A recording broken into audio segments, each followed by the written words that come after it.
महादेव जी के ऐसा कहने पर भी सती साध्वी कमल लोचना महादेवी शिवा ने उन भगवान शंकर को बारंबार भक्ति भाव से प्रणाम करके कहा। पार्वती बोली, नाथ आप आत्मा हैं और मैं प्रकृति, इस विषय में विचार करने की कोई बात नहीं है। हम दोनों स्वतंत्र और निर्गुण होते हुए भी भक्तों के अधीन होने के कारण सगुण हो जाते हैं। शंभो प्रभो, आपको प्रयत्न पूर्वक मेरी प्रार्थना के अनुसार कार्य करना चाहिए। शंकर, आप मेरे लिए याचना करें और हिमवान को दाता बनने का सौभाग्य प्रदान करें। ओम नमः शिवाय। कैसे हैं आप लोग? ईश्वर कृपा से आप सब अच्छे होंगे। ईश्वर सब पे कृपा बनाए रखे, सबका कल्याण करे।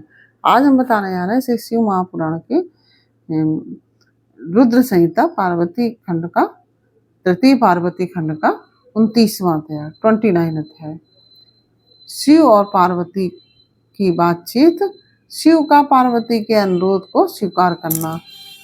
ओम नमः शिवाय, ओम नमः शिवाय, हरि हर बोले नमः शिवाय। गंगाधराय शिव गंगाधराय, हरि हर बोले नमः शिवाय। नमः शिवाय, ओम नमः शिवाय, हर हर भोले नमः शिवाय। ओम नमः शिवाय।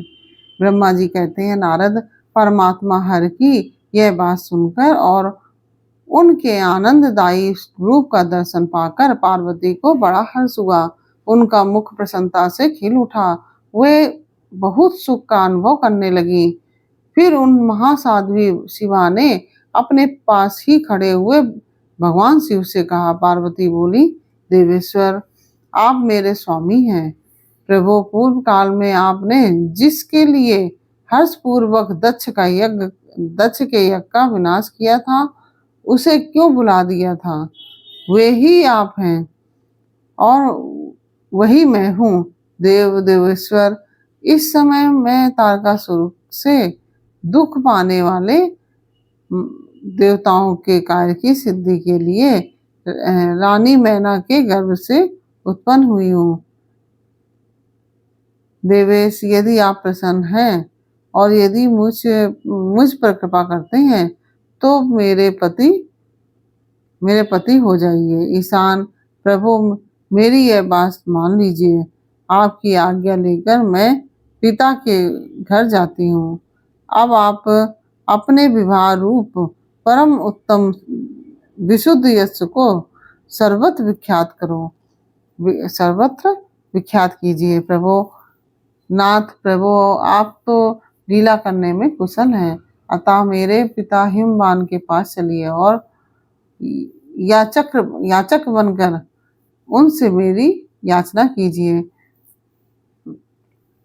लोक में मेरे पिता के यश को फैलाते हुए आपको ऐसा ही करना चाहिए। इस तरह आप मेरे संपूर्ण गृहस्थ आश्रम को सफल बनाइए। जब आप प्रसन्नता पूर्वक ऋषियों से मेरे पिता को सब बातों की जानकारी कराएंगे, तब मेरे पिता अपने भाई बंधुओं के साथ आपकी आज्ञा का पालन करेंगे, इसमें संदेह नहीं है।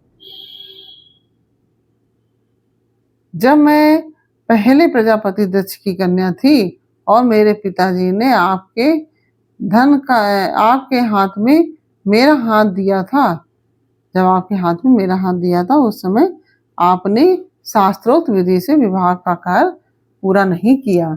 मेरे पिता दक्ष ने ग्रहों की पूजा नहीं की, अतः उस विवाह में ग्रह पूजन विषयक बड़ी भारी त्रुटि रह गई।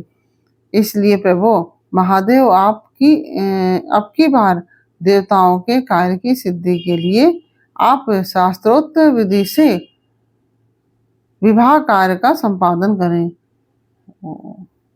विवाह की जैसी रीति है उसका पालन आपको अवश्य करना चाहिए। मेरे पिता हिमवान को यह अच्छी तरह ज्ञात हो जाना चाहिए कि मेरी पुत्री ने शुभकारक तपस्या की है।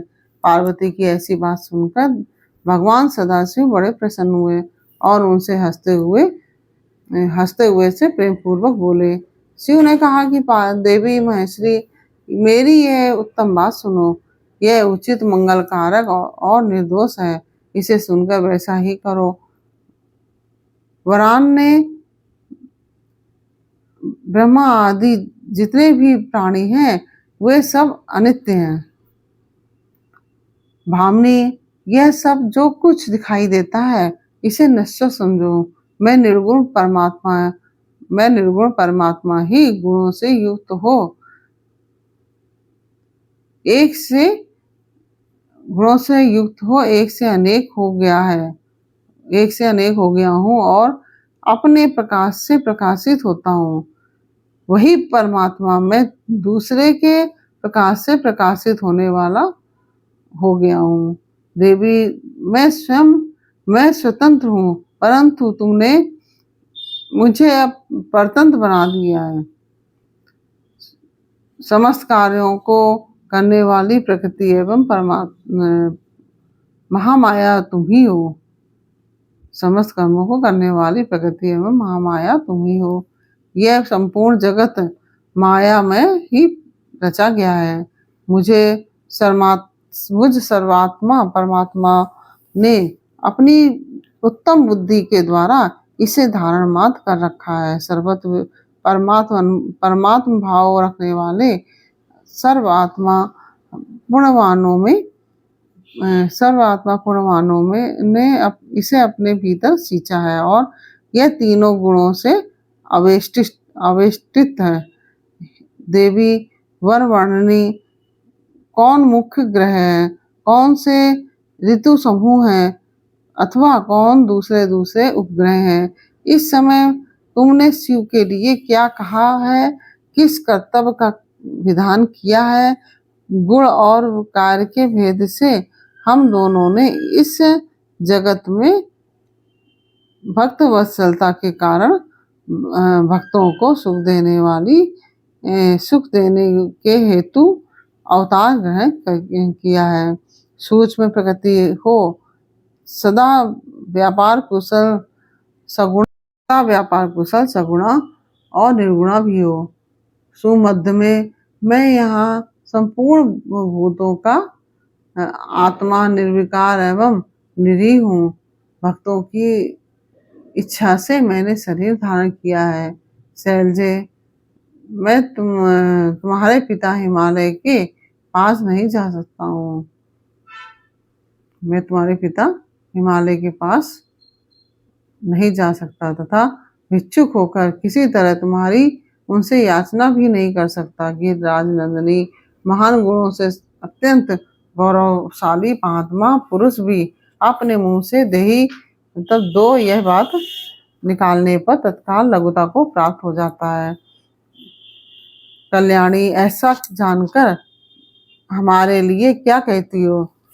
भद्रे, तुम्हारी आज्ञा से मुझे सब कुछ करना है, अतः जैसी तुम्हारी इच्छा हो वैसा करो। महादेव जी के ऐसा कहने पर भी सती साध्वी कमल लोचना महादेवी शिवा ने उन भगवान शंकर को बारंबार भक्तिभाव से प्रणाम करके कहा। पार्वती बोली, नाथ आप आत्मा हैं और मैं प्रकृति। इस विषय में विचार करने की कोई बात नहीं है। हम दोनों स्वतंत्र और निर्गुण होते हुए भी भक्तों के अधीन होने के कारण सगुण हो जाते हैं।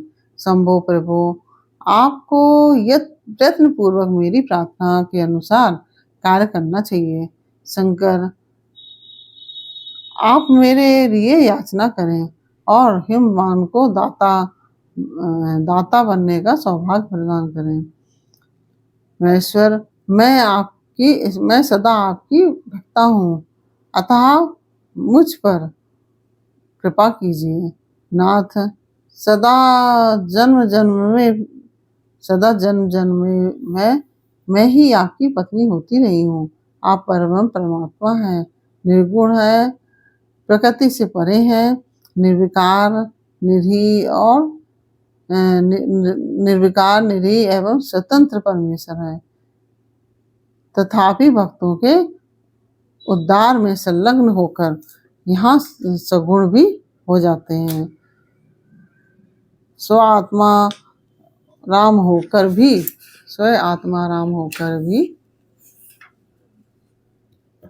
लीला विहारी बन जाते हैं, क्योंकि आप नाना प्रकार की लीलाएं करने में कुशल हैं। महादेव महेश्वर, मैं सब प्रकार से आपको जानती हूँ, सर्वज्ञ। अब बहुत कहने की से क्या लाभ है, मुझ पर दया कीजिए नाथ। महान अद्भुत लीला करके लोक में अपने सुयश का विस्तार कीजिए, जिसे गा गा कर लोग अनायास ही भवसागर से पार हो जाएं। ब्रह्मा जी कहते हैं, नारद ऐसा कहकर गिरजा ने महेश्वर को बारंबार प्रणाम किया और मस्तक झुकाकर हाथ जोड़कर चुप हो गई। उनके ऐसा कहने पर महात्मा महेश्वर ने लोक लीला का अनुसरण करने के लिए वैसा करना स्वीकार कर लिया। पार्वती ने जो कुछ कहा था उसी को प्रसन्नता पूर्वक करने के लिए उद्यत होकर वे हंसने लगे। तदंतर हर्ष से भरे हुए शंभु अंतर्ध्यान हो गए, कैलाश को चले गए। उस समय काली के विरह से उनका चित्त उन्हीं की ओर खिंच गया। उस समय काली के विरह से उनका चित्त उन्हीं की ओर खिंच गया। कैलाश पर जाकर परमानंद में निमग्न हुए महेश्वर ने अपने नंदी आदि गणों से सारा वृतांत कह सुनाया।